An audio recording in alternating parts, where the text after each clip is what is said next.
আবৃত্তি করছি কবিগুরু রবীন্দ্রনাথ ঠাকুরের কবিতা 2 বিঘা জমি। শুধু বিঘে 2 ছিল মোর ভুই, আর সবই গেছে ঋণে।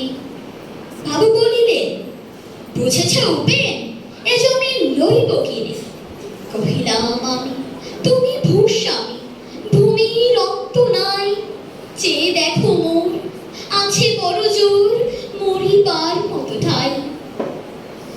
শুনি রাজা কহে, বাপু জানো তো হে, করেছি বাগান খানা। পেলে 2 বিঘে, প্রস্থে ও দিকে সমান হইবে টানা। ওটা দিতে হবে। কহিলাম আমি, তব পক্ষে জুড়িয়া পানি, সজল চক্ষে করুণ রক্ষে গরিবের ভিটে খানি। সপ্তপুরুষে যেথায় মানুষ, সে মাটি সোনার বাড়া।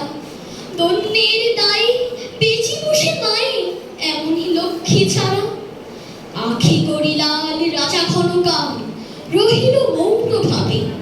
কহিলেন শেষে ক্রূর হাসি হেসে, আচ্ছা আচ্ছা সে দেখা যাবে। পরে মাস দেড়েক ভিটে মাটি ছেড়ে বাহির হইল পথে। করিল ডিক্রি সকলি বিক্রি, মিথ্যা দেনার ক্ষতে। এ জগতে হাই সেই বেশি চাই, আছে যার ভুরি ভুরি। রাজার হস্ত করে সমস্ত, কাঙালির ধন চুরি। মনে ভাবিলাম, মোরে ভগবান রাখিবে না মোহ গর্তে। তাই লিখে দিল বিশ্ব নিখিল